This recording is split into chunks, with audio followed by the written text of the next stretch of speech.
будьмо уважні. Спокон віку було слово, і слово було Бога, і слово було Бог.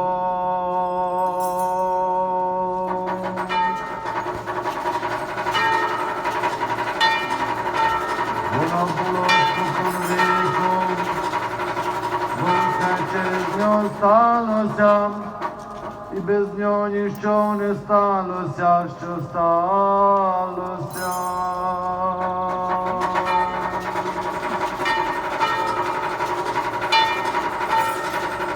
У ньому було життя, і життя було світлом людям, і світло в темряві світить, і темрява не обернула його.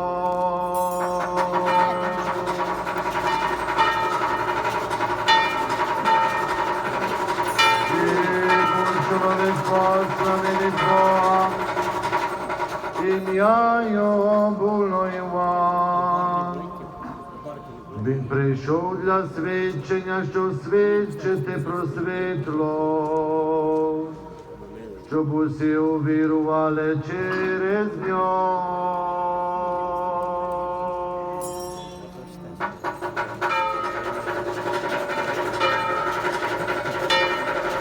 Він не був світлом, але був посланий, щоб свідчити про світло.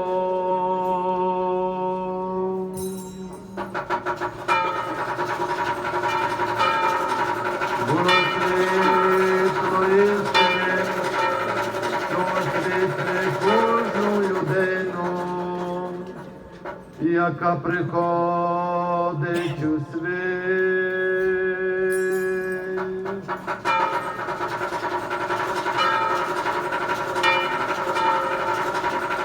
У світі був світ, і через нього поставив, і світ не впізнавав його.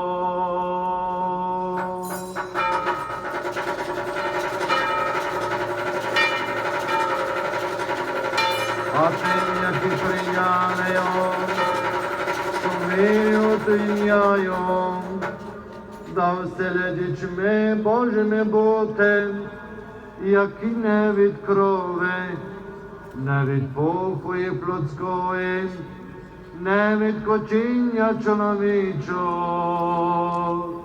а від Бога народилися.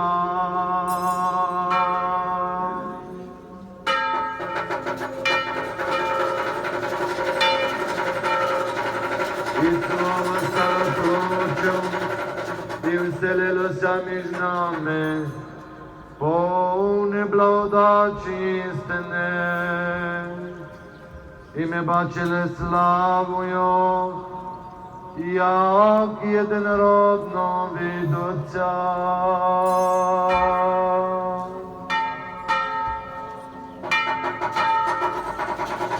Іван свідчить про нього, і голосно каже, це той, про якого я говорив. Той, хто йде за мною, став попереду мене, бо раніше від мене він був.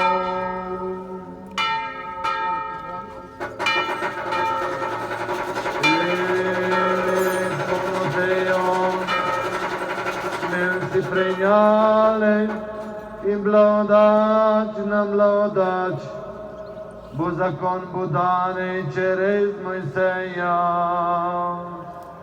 а благодать і істина через Ісуса Христа.